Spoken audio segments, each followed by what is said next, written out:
Good morning. Have a wonderful day.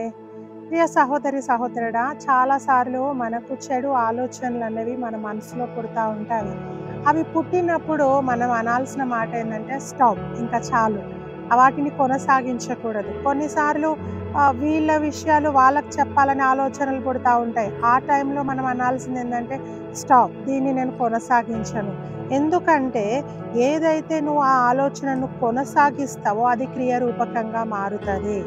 కాబట్టి ముందే నువ్వు దాన్ని నిలిపివేయాలి. ఆ చెడు ఆలోచనలను అక్కడే నువ్వు స్టాప్ చేయాలి.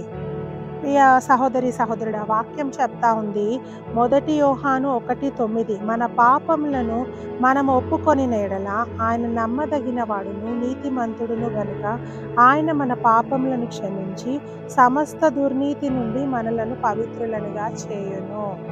ఎప్పుడైతే మనము అనుకోని ఆలోచనలు మనకు పుడతా ఉంటాయో, మనము తెలియకుండానే తప్పుడు ఆలోచనలు మనలో వస్తూ ఉంటాయో, ఆ టైంలో దేవుని సన్నిధిలో మన పాపంను ఒప్పుకోవాలి. దేవా, ఇది నేను చెయ్యకుండా ఇంకా ముందుకు వెళ్ళకుండా నాకు సహాయం చేయయ్యా అని నువ్వు ఒప్పుకోవాలి. కప్పుకోవద్దు.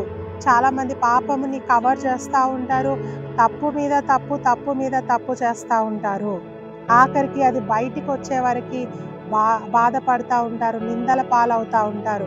కాబట్టి నీలో ఒకవేళ తప్పుడు ఆలోచన పుడతా ఉందా, దేవుని సన్నిధిలో క్షమాపణ అడుగు. అయ్యా, నన్ను క్షమించు అని నువ్వు అడిగితే ఆయన నమ్మదగిన వాడు కనుక సమస్త దుర్నీతి నుండి ఈ పాపములను ఆయన కడిగి వేస్తాడని వాక్యం చెప్తా ఉంది. కాబట్టి మన పాపములను ప్రభు సన్నిధిలో ఒప్పుకుందాం. ఏవైనా దేవునికి అసహ్యమైనవి, దేవునికి అంగీకారం కాని విషయాలు మన జీవితంలో ఉంటే ఆయన సన్నిధిలో ఒప్పుకుందాం, విడిచిపెడదాము, ఆయన కనికరాన్ని పొందుకుందాము. దేవుడు మనందరినీ మన తప్పిదముల నుండి విడుదల ఆయన దయచేస్తాడు. అట్టి కృప దేవుడు మనకు దయచేయను కాక. God bless you.